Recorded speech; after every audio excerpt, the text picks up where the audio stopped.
Thanks for watching. Don't forget to like, comment, share and subscribe to Mufti Tariq Masood, famous scholar. لیکن ان motivational speaker کی تقریر میں آپ کو موت کا لفظ نہیں ملے گا, کیونکہ اگر یہ موت کی باتیں شروع کر دیں تو اگلا بولے گا تو بھائی ہمیں موٹیویشن کرنے کے لیے آیا, ڈرانے کے لیے آیا ہے.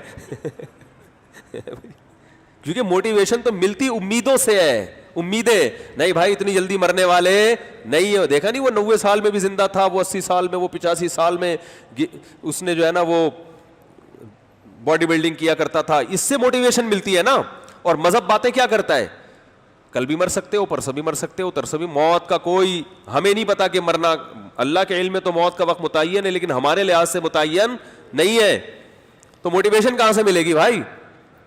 اور دوسری بات, آپ موت کو اگر سائڈ پہ لگا دو تو آپ کے لگانے سے موت سائڈ پہ ہوتی نہیں ہے. مسئلہ یہ بھی ہے.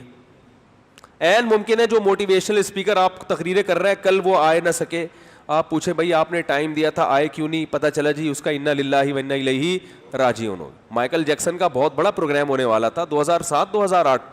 مجھے لڑکے بتاتے تھے مفتی صاحب مائیکل جیکسن کو اللہ نے بڑی عزت, اللہ تو نہیں کہتے تھے, وہ بڑی عزت ملی امریکہ میں, اس کا بہت بڑا شو ہونے والا ہے. اور ایسا شو اتنے کروڑوں کے ٹکٹ بک چکے ہیں.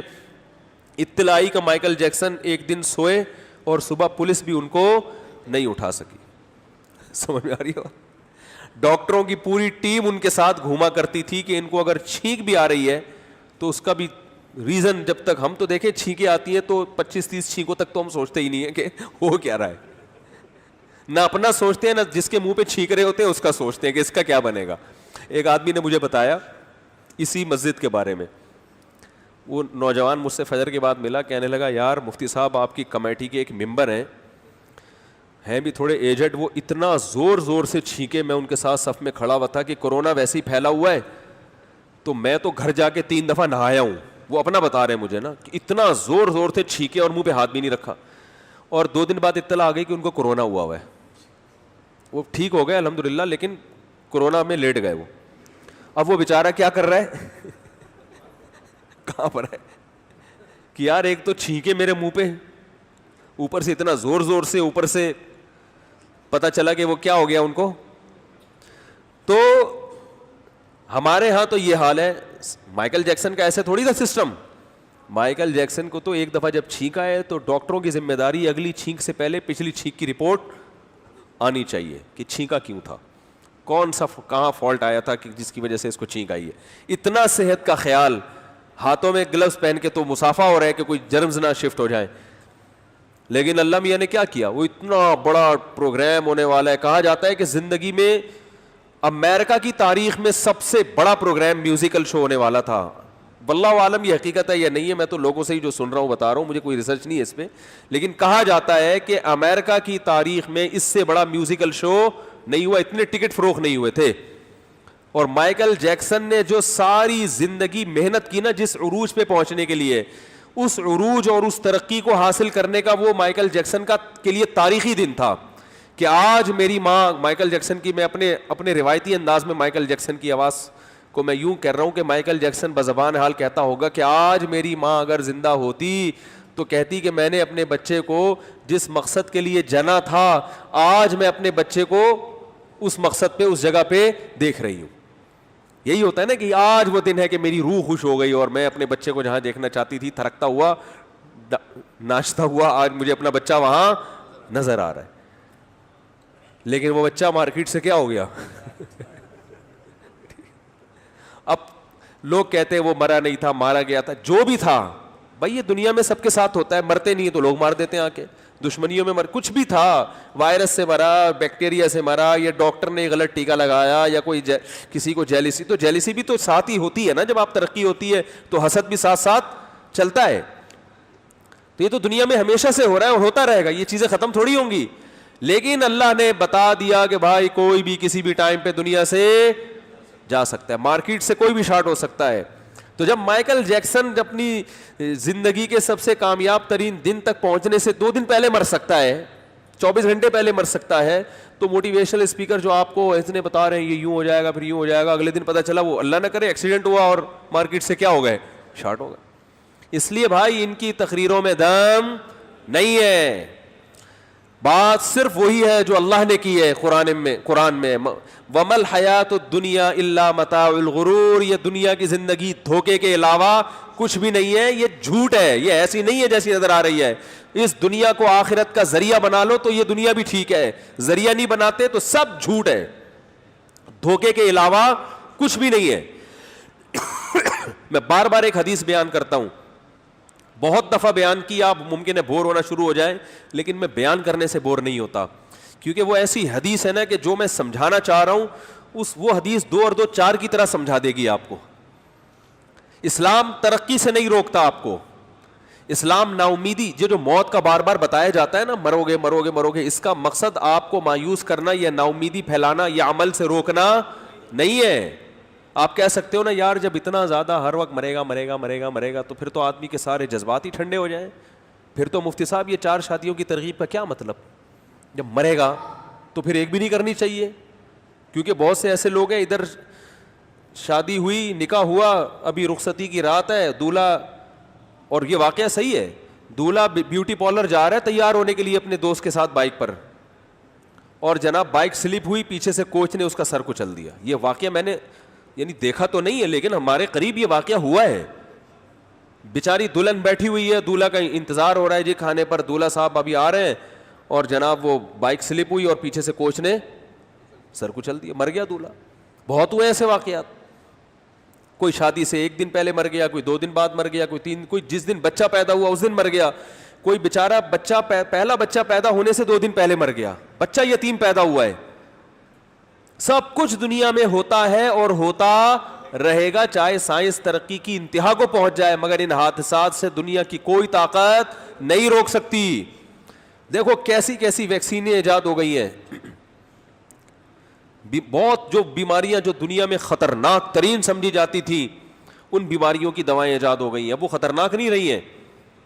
چیچک کتنی خطرناک بیماری تھی, چیچک کا جڑ سے خاتمہ ہو گیا, ایسی ویکسین ایجاد ہو گئی. پہلے ہمیں یاد ہے بچپن میں کچھ لوگ نظر آتے تھے جن کے منہ پہ بہت بڑے بڑے داغ ہوتے تھے, کھڈے پڑے ہوئے ہوتے تھے, بڑی خطرناک بیماری تھی. اب کوئی بھی ایسا نظر نہیں آتا, ویکسین ایجاد ہو گئی. لیکن کیا مطلب, بیماریاں ختم ہو گئی. کورونا کی بیماری پھیلی ہے, پوری دنیا کو ہلا کے رکھ دیا اس نے, پوری دنیا کو پورا. بڑے جو ماہرین ہیں نا وہ کہتے ہیں جب کورونا ختم ہوگا نا تو دنیا ایسے پلٹ چکی ہوگی, بالکل دنیا ایک نئی دنیا بن چکی ہوگی.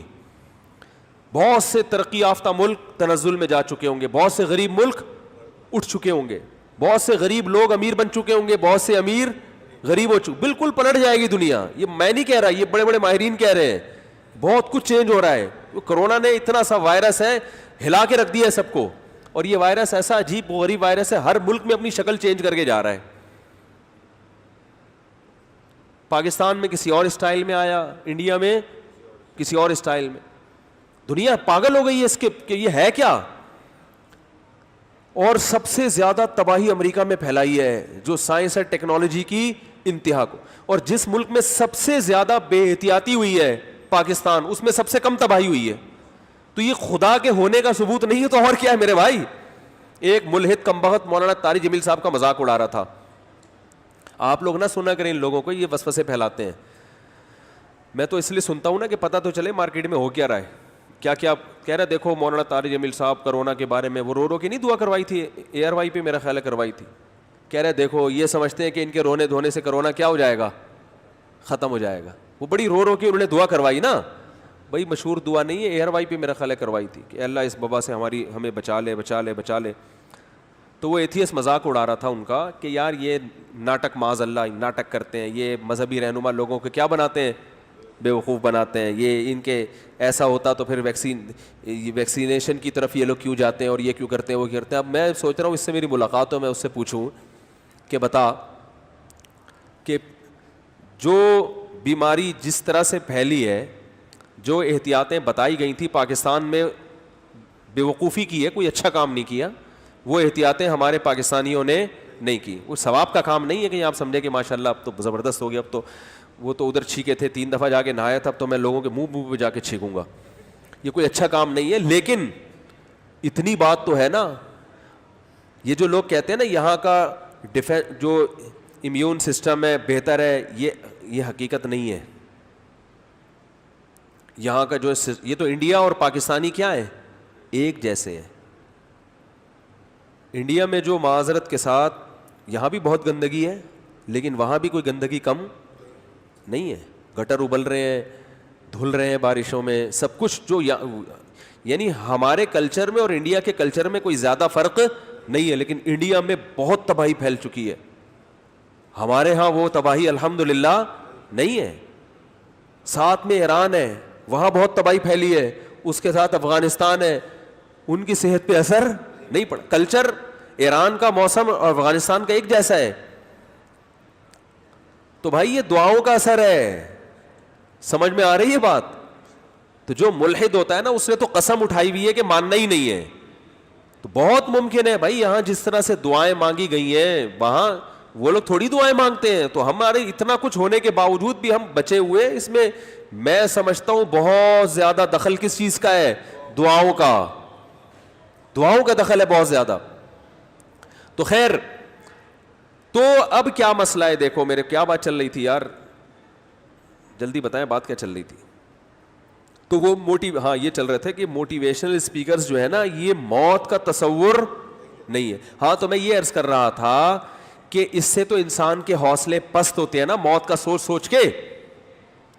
ارے موت کا سوچ سوچ کے حوصلے پست ہوں گے نا, یار یہ کیا ہے یار, یہ تو کل بھی مر سکتا ہوں, آج بھی مر سکتا ہوں. پھر تو 4 شادیاں کیا انسان ایک بھی نہ کرے. جیسے میں نے جب دوسری شادی کی نا, تیسری کی سوری, تو وہاں یہاں ایک بوڑھے میاں کو پتہ چلا میرے گھر کے باہر گاڑیاں کھڑی ہوئی تھیں. میرے پہلے بھی بچے ماشاءاللہ کھیلتے رہتے تھے باہر, وہ بھی تعداد میں تھوڑے سے دوسروں سے زیادہ تھے. تو وہ دیکھتے تھے مولوی صاحب کے ماشاءاللہ اتنے سارے بچے. تو جب میرے گھر کے باہر گاڑیاں واڑیاں آئیں, وہ لڑکی والے آئے, تو وہ ایک بوڑھے میاں یہاں آئے. انہوں نے پوچھا یہ کیا ہو رہا ہے, مفتی صاحب کے گھر کے باہر اتنا رش کیوں ہے؟ تو کہا مفتی صاحب نے شادی کی ہے. تو ایسے غصے میں کانپنے لگے. میں بھی ان کی پوری ایکٹنگ نہیں کر سکتا. ایسے کانپتے ہوئے کہنے لگے, ممبر پہ بیٹھ کے کہتے ہیں دنیا مسافر خانہ ہے, اور حرکتیں دیکھو ان کی. ممبر پہ بیٹھ کے کہتے ہیں مرنا ہے, موت کبھی بھی مر سکتے ہیں, کوئی متعین وقت نہیں ہے, ہمیں کچھ نہیں پتا, کسی بھی وقت دنیا سے جا سکتے ہو, آج نہیں تو کل, کل نہیں تو پرسوں, ہر وقت موت کے لیے تیار رہو. اور حرکتیں دیکھو, 2 پہلے سے اور اب ایک اور ہے بھائی. حرکتیں دیکھو ان کی کیا ہیں, سمجھ میں آ رہی ہے بات. تو اپنے لحاظ سے بالکل ٹھیک کہہ رہے تھے بھائی. جب یہ مسافر خانہ ہے, آج نہیں تو کل مر سکتے ہو, کل نہیں تو پرسوں, تو ایک شادی کی بھی کیا ضرورت ہے بھائی؟ کیا خیال ہے بھائی؟ کل بھی پھر گاڑی خریدنے کی کیا ضرورت ہے, پھر جاب کرنے کی کیا ضرورت ہے, پھر جو ہم آپ کو کہتے ہیں پلاننگ کرو, بزنس کرو, بزنس میں اللہ نے پیسہ, میرے تو پورے بیانات ہوتے ہیں نا اس پہ. بھائی جاب کو چھوڑو, بزنس پہ آؤ. مسلمان کا اصل کام نوکری نہیں ہے. نوکری کا تو لفظ کتنا غلط ہے یار, نوکر سے نکلا ہے نوکری ہے بھائی. تو جاب کرو یار, سوری جاب کو چھوڑو, بزنس. ہاں جاب ایسے ادارے میں کرو کہ جس ادارے کا کوئی بڑا ویژن ہو, وہاں جاب کرنا ٹھیک ہے. جیسے کوئی کسی مدرسے میں استاذ ہے, جاب کر رہا ہے نا, کیونکہ مدرسے کا ایک بڑا ویژن ہے. یا اسکول میں ٹیچر ہے, وہ ٹھیک ہے کیونکہ اسکول کا ایک بڑا ویژن ہے. اس طرح فوج میں کوئی جاب کر رہا ہے, وہ ٹھیک ہے کیونکہ ایک بڑا ویژن ہے, ملک کا ڈیفنس, جہاد کرنا. ایسے اداروں میں جاب تو ٹھیک ہے. کیا بارش ہو رہی ہے؟ ایسے اداروں میں جاب تو ٹھیک ہے. آپ ایک کولڈ ڈرنک کی کمپنی میں جاب کر رہے ہو, اس کا کیا ویژن ہے بھائی؟ کیا ہو گیا بھائی؟ اس کا ویژن ہے لوگوں کو ٹھنڈی بوتلیں پلانا. اس میں کیا ہے, یہ کون سا کام ہے؟ اس میں جو آپ جاب کر رہے ہو, اس کا مطلب آپ مکمل نوکر ہو, نوکری کر رہے ہو. آپ کی نوکری سے فائدہ کون اٹھا رہا ہے؟ کمپنی کا اونر. وہ گھر بیٹھے کروڑ پتی بن رہا ہے, محنت ساری آپ کی ہے. تو بھائی آپ کیوں نہیں کر لیتے یار؟ تو ایسے اداروں میں جاب کرنا جائز ہے بھائی, چھوڑ نہیں دینا بلا وجہ روڈ پہ آ کے گھر والوں کے تانے سننے کو ملیں گے, جائز وہ بھی ہے. لیکن جائز ہر جائز کام کرنے کا تھوڑی ہوتا ہے بھائی. اللہ نے ایک زندگی دی ہے, یاد رکھو دوبارہ زندگی نہیں ملے گی. کچھ کر کے جاؤ, سمجھ رہے ہو, کچھ کر کے جاؤ, کچھ بڑا کام کر کے جاؤ. قیامت میں اللہ کہے گا کہ ہاں بھائی اس نے ایسے ادارے میں جاب کی ہے کہ وہ ادارہ اس ادارے کے ویژن کا حصہ بنا, اور اس ادارے سے جتنی اللہ نے خدمات لی تو آپ کا اس میں کیا ہوگا, حصہ ہوگا. اور آپ جناب ایک گٹکے کی دکان پہ جاب کر رہے ہو بیٹھ کے, یا آئس کریم کی دکان پہ جاب کر رہے ہو, جائز ہے, وہ منع نہیں ہے, لیکن آئس کریم کھلانا کوئی انسانیت کی بڑی خدمت تھوڑی ہے, انٹرٹینمنٹ ہے نا. ارے لسی پلا دو پھر بھی ٹھیک ہے یار, کچھ پروٹین ملتے ہیں, کچھ آئس کریم میں کیا ہے سوائے کولیسٹرول کے. تو جاب بھی اگر کرنی ہے تو کسی ایسے ادارے میں جو ادارہ انسانیت کی بڑی خدمت کر رہا ہو, اور پھر اس میں بھی یہ دیکھو کہ ان کی نیت بھی خدمت کی ہے یا نہیں ہے, پھر ٹھیک ہے. ورنہ اصل اسلام کیا کہتا ہے, بزنس, کاروبار. صحابہ سارے کاروبار کیا کرتے تھے, بزنس کیا کرتے تھے. تو اب میں بھی لوگوں کو ترغیب دیتا ہوں, بھائی بزنس میں پیسہ ہے, بزنس کرو. میں دنیا میں جہاں بھی جا رہا ہوں نا, میں نے کامیاب دیکھا ہے بزنس مین کو, تاجروں کو کامیاب دیکھا ہے. اور تاجروں کی زندگی ایسی ہوتی ہے, کچھ نہ آ کے بھی بہت کچھ آتا ہے ان کو, لوگ ان کے غلام ہوتے ہیں تاجروں کے. ارے مجھے ایک بات بتاؤ, یہ جو سوزوکی کمپنی کے بڑے بڑے سائنسدان, یہ ٹویوٹا کمپنی ہے نا جاپان کی سب سے زیادہ جس کی گاڑیاں سیل ہوتی ہیں, اس کے جو بڑے بڑے سائنسدان ہیں, جو میکینک ہیں, جو گاڑیاں بناتے ہیں, ان کا علم زیادہ ہے نا. کیا خیال ہے, کماتا کون ہے؟ کماتے کمپنی کے مالکان ہیں, جو ممکن ہے ABCD بھی نہ جانتے ہو. انہوں نے اتنے بڑے بڑے سائنٹسٹ کو اپنے ہاں ملازم رکھا ہوا ہے. تو پتہ چلا بزنس کرنے والا وہ اس سائنسدان سے بولو نا آگے نکل گیا. آپ بزنس کرو گے نا, ڈاکٹر آپ کی ملازمت کریں گے, آپ کا اپنا ہاسپٹل ہوگا. آپ MBBS کرو گے تو کسی ہاسپٹل میں کیا کرو گے, آپ جاب کر رہے ہوگے. وہ بھی ٹھیک ہے, چلو اچھا کام ہے انسان کی خدمت, لیکن میں ایک مثال سے سمجھا رہا ہوں. خیر, تو آپ کہہ سکتے ہیں مفتی صاحب آپ خود بھی تو پیسے کمانے کی ترغیب دیتے ہیں, اور آپ خود بھی تو شادیوں کی بھی ترغیب دیتے ہیں, اور بچے پیدا کرنے کی اس سے بہت اسپیڈ کے ساتھ ترغیب دیتے ہیں. ترغیب تو سب لوگ دیتے ہیں, لیکن آپ کی اسپیڈ تھوڑی سی بولو بھائی زیادہ ہے, ٹھیک ہے نا. اور تو یہ سب چیزیں, جب دنیا مسافر خانہ ہے, مرنا ہے اور یہ ہے, تو کیا ضرورت ہے ان بکھیر. تبھی ہمارے بہت سے دیندار لوگ جو دین کی طرف مکمل آتے ہیں اپنے خیال کے مطابق, تو وہ رہبانیت کی طرف چلے جاتے ہیں. رہبانیت کا مطلب دنیا سے بے رغبت. پھر وہ نہ کماتے ہیں نہ کوئی ترقی کا ان میں ذوق شوق. وہ کہتے ہیں دنیا مسافر خانہ, بس ہمیں تو ایک پیالہ ہونا چاہیے پانی پینے کے لیے, اور ایک روٹی مل جائے کہیں سے, اور ایک جنگل میں ہم رہ لیں, اور اتنا پیسہ کیا کرنا ہے. اور پھر وہی جو آج کل اسٹائل چل رہا ہے, صحت کی تو حفاظت کی فکر بالکل بھی نہیں کرتے, اس کو حب دنیا سمجھتے ہیں. اگر کوئی کورونا سے بچنے کی ترغیب دے رہا ہے, مجھے میسیجز آتے ہیں میرے پاس, مفتی صاحب آپ موت سے بہت ڈرنے لگے ہو. جب کورونا پھیلا ہوا تھا نا, میں نے احتیاطیں کہتا تھا لوگوں کو, مفتی صاحب اب آپ وہ مفتی صاحب نہیں رہے. ایسے بھی میسیج آئے, مفتی صاحب اب آپ وہ نہیں رہے, اب آپ کو شہرت ملی ہے تو اب آپ کیا ہو گئے ہو, موت سے ڈرنے لگے ہو, اب آپ چینج ہو گئے ہو, اب آپ لوگوں کو کرونا اللہ کے بجائے کرونے سے ڈرا رہے ہو آپ. اس طرح کے بہت آتے ہیں میرے پاس میسج. تو تصور یہ بن چکا ہے جو دیندار بنتا ہے کہ دنیا رہبانیت ہے, دنیا سے کیا ہے دور, ترقی نہیں کرنی. بعض تو انگلش سیکھنے کو حرام سمجھتے ہیں, اب تک انگلش سیکھنے کو سمجھتے ہیں کہ یہ آدمی کیا ہو گیا, ماڈرن ہو گیا ہے. ارے گراؤنڈ ریئلٹی ہے بھائی, آپ کے سیکھنے نہ سیکھنے سے کچھ نہیں. بین الاقوامی زبان کیا بن چکی ہے, آپ دنیا میں کہیں بھی جاؤ گے انگلش کے بغیر آپ کا گزارا نہیں ہے. تو اب آپ نہ سیکھ کے خود پیچھے رہ جاؤ گے, دنیا کو کوئی نقصان نہیں ہوگا اس سے, آپ پیچھے رہ جاؤ گے. آپ اپنی اولاد نہیں پوچھے گی آپ کو تھوڑے دنوں میں, وہ کہے گی ابا نے ہمیں کچھ سکھایا ہی نہیں, بس یہ سکھائیے دنیا مسافر خانہ ہے, مسافر خانہ, مسافر خانہ. تو اب سوال یہ پیدا ہوتا ہے کہ موٹیویشن بھی ملے, ترقی بھی ہو, لیکن دنیا کو ہم مسافر خانہ بھی سمجھیں. تو اس کا صرف ایک طریقہ ہے جو اسلام کے علاوہ کسی کے باپ کے پاس اس کا جواب بولو بھائی نہیں ہے. اسلام کے علاوہ جتنی موٹیویشن ہے نا, وہ دنیا کی محبت سکھاتی ہے, لالچ سکھاتی ہے آپ کو. وہ کیا سکھائے گی آپ کو, لالچ, ہوس.